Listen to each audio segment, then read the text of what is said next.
Hey everyone, how's it going? This is Christian from Technical Option Traders Inc. Hope you guys are having a great day. So let's get started here. Looking at the S&P 500 over the last few days and what's been happening, right? So if we look at the S&P 500 over the last few days, interesting developments happening here. We have rising volume on the sell, huge gap downs, right? Not seen since like 2020. In a few days, we basically wiped out a big move, and price point moved about 10%, right? So this is just from the 22nd. June 10th, up until today.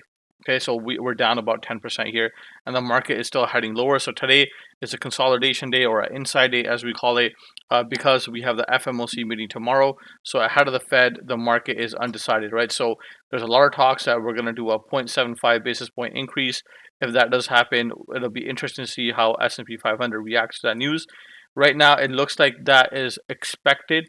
So we have to be very careful on what we do here. Possible that there's a lot of fear that right now S&P 500 is going to make a move of 7.75. There could be a shock if we do 1%, which can rip the market lower, and we can see S&P 500 going below the 370 level and going towards 360. Okay, that is a huge possibility. Okay, that's what we gotta pay attention to. However, if we have a half a point, which is lower than expected, we can easily see a rip to about, I would say, 387 towards 395. If we do see that rip, that does not mean that market has changed. It is still a bear market right now for overall. The trend has not changed. They set a lower high, so we can even push 395, consolidate, and then push back lower. So just gotta understand how the trend is right now. The trend is down continuous. Overall sectors are just getting killed. Nothing is in the bullish. That what's going to move the S&P 500 above right now. So the whole market right now, S&P 500 is looking very bearish. Looking at the Qs overkilled. Interest rates going up.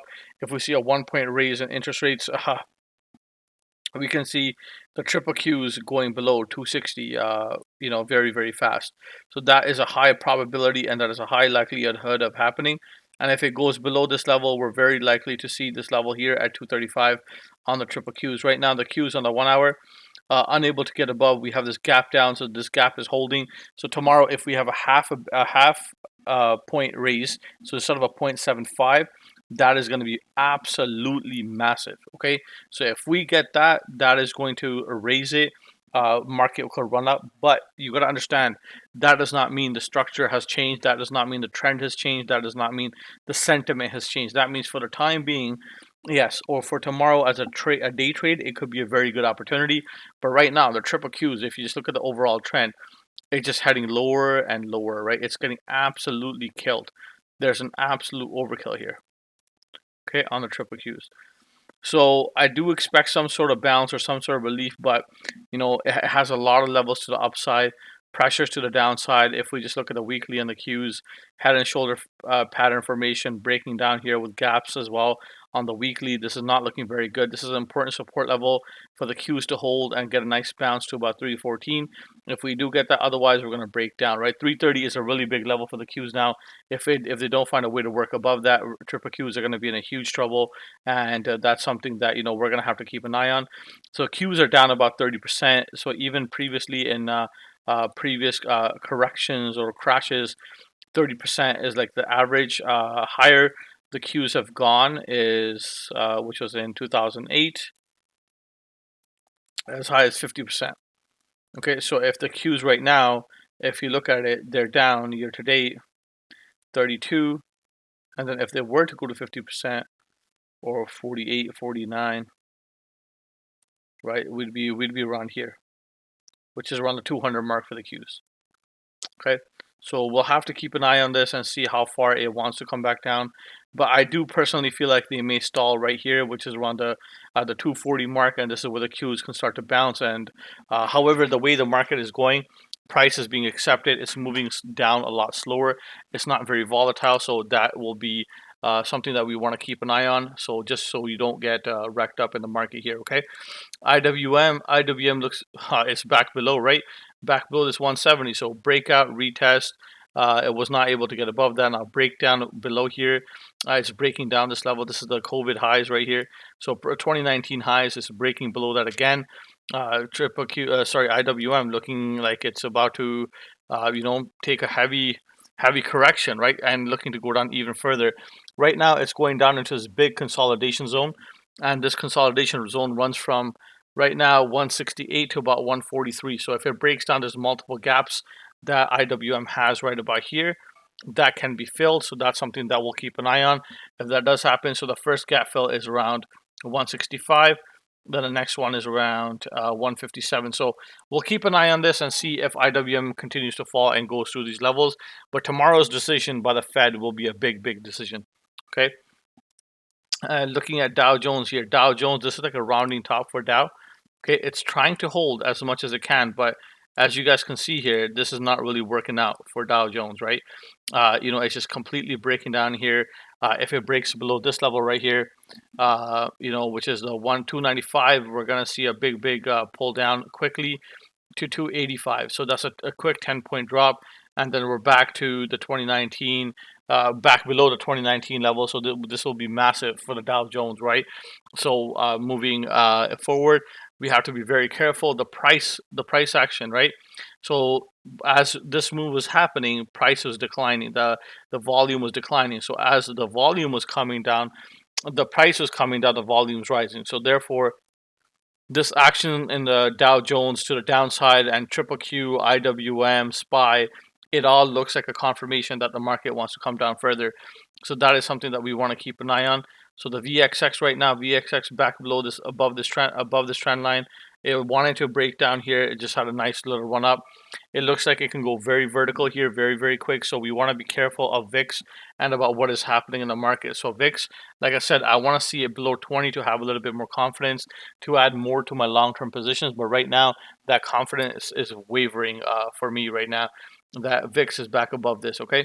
So that is not something you want to see. K-Web, which is China. China is holding up here in between two important levels, which is the 29 level and the 33 or 34 level. So because it's in this area, it's consolidating right after trying to break out here. We need this breakout to happen to about 40, okay? Other than that, if this breaks as well, that's fine. It has a big consolidation zone. The 23 is a big support level. Until 23 breaks, I'm not going to get bearish here on K-Web. I do have some long I've been adding into K-Web over the past few months here. So K-Web is something that I am bullish on. The only thing I see problematic for K-Web is the Taiwan issue, and we'll see what happens with that. But for now, K-Web is consolidating in this price action, and we'll see what happens going forward. ARC back below, try to bounce, consolidate. Unfortunately, nothing happened here. It's breaking down.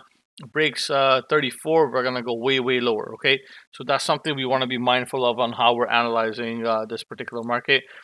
Gold is breaking down heavy, right? This is very fast, big movement back below this trend line again. If we get below 168, 167, we work our way down to 163 very fast and go straight down to 157. Okay, so that's something we want to keep an eye on. Gold is starting to lose its momentum and is starting to lose some strength that it has had. So it could be a pullback, but the 163 is a big level. If that breaks, I'll take a trade to the downside to about 157. That is something that I am watching and I'm keeping my eye on aggressively. The other thing right now is all these sectors here, we can see that most of them are down.